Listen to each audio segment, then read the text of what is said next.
تخيل إن بلد أغلب سكانه مسلمين ممكن تتفاجئ لما تعرف إن لبس الحجاب هناك ممنوع، والاحتفال كمان بعيد الفطر أو عيد الأضحى يعتبر خروج عن القانون. البلد دي اسمها طاجيكستان، دولة في آسيا الوسطى، عدد سكانها حوالي 10 مليون، وأكتر من 96% منهم مسلمين. بس رغم كده الدولة ماشية في طريق واضح لتقييد أي مظهر من مظاهر التدين، وده مش من امبارح على فكرة. دي خطة بدأت من سنين وبتطبق خطوة بخطوة لحد ما وصلنا لقانون رسمي بيحظر الحجاب والاحتفالات الدينية. في الفيديو ده من أصل الحكاية هنتكلم عن إزاي بدأت القصة، وليه دولة أغلب شعبها مسلم بتمنع الدين بالشكل ده، وإيه اللي بيحصل هناك بالظبط. Let's go! طاجيكستان بلد صغير في آسيا الوسطى، عدد سكانه حوالي 10 مليون نسمة، و96% منهم مسلمين، أغلبهم من أهل السنة المذهب الحنفي، وفي أقلية شيعية بسيطة. المفروض إن بلد بالنسب دي يبقى طبيعي يكون الدين جزء من حياة الناس، لكن الحقيقة هناك غير كده خالص. القصة بدأت بعد انهيار الاتحاد السوفيتي سنة 1991 لما أعلنت طاجيكستان استقلالها. في نفس السنة حصلت انتخابات شكلية كده وفاز بيها الرحمن نبيف، واحد من بقايا النظام الشيوعي، وناس كتير ما اقتنعتش بنزاهة الانتخابات.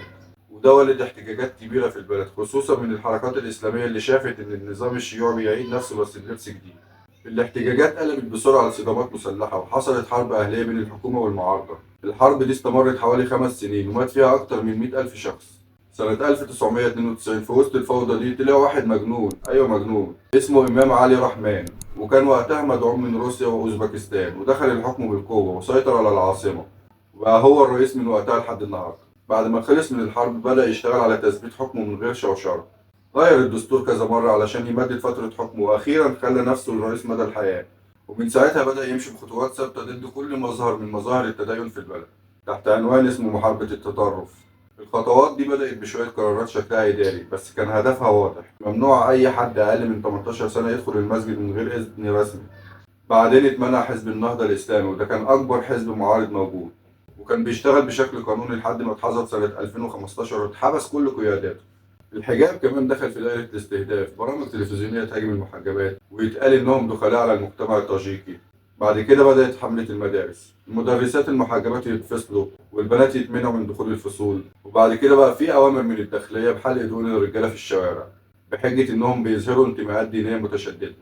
وفي سنة 2017 اتكلم الرئيس بنفسه وقال إن الحجاب ملوش علاقة بالثقافة الطاجيكية، وإن اللحية مش من الدين، وإن الدين المفروض يبقى جوه القلب مش في اللبس ولا في الشكل.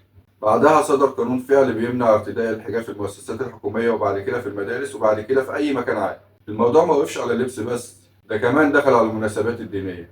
صدر قانون بيمنع الاحتفال بعيد الفطر وعيد الأضحى بشكل علني، ويجرم أي مظاهر احتفال بيهم.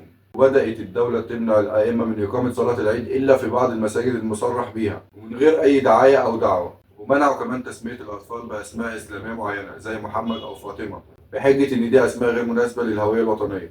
حتى الحج اللي هو ركن من أركان الإسلام اتأيد. الناس ما بقتش تقدر تسافر للحج إلا بإذن خاص من الدولة، وغالبا بيتوافق عليه للناس الكبار في السن بس، وده علشان يقللوا تأثير أي تواصل ديني خارجي على الناس هناك. وفي سنة 2024 البرلمان التاجيكي أقر قانون شامل بيمنع كل مظاهر التدين الخارجي بشكل رسمي، ومن ضمنها لبس الحجاب وإقامة أي احتفال ديني خارج إطار الدولة، وكأنك بتعيش دينك بس لو سمحت الحكومة. ومن ضمن البنود الغريبة إنهم أصدروا فتوى حكومية، أيوة حكومية، تمنع الستات من الصلاة في المساجد بحجة إن ده مضر بيهم وبالمجتمع. والنهاردة بعد سنين من الخطوات الصغيرة بقينا قدام واقع جديد في طاجيكستان، دولة مسلمة بس على الورق، لكن الدين فيها بقى ممنوع في الشارع، في المدرسة، في العيد، وحتى في الأسماء.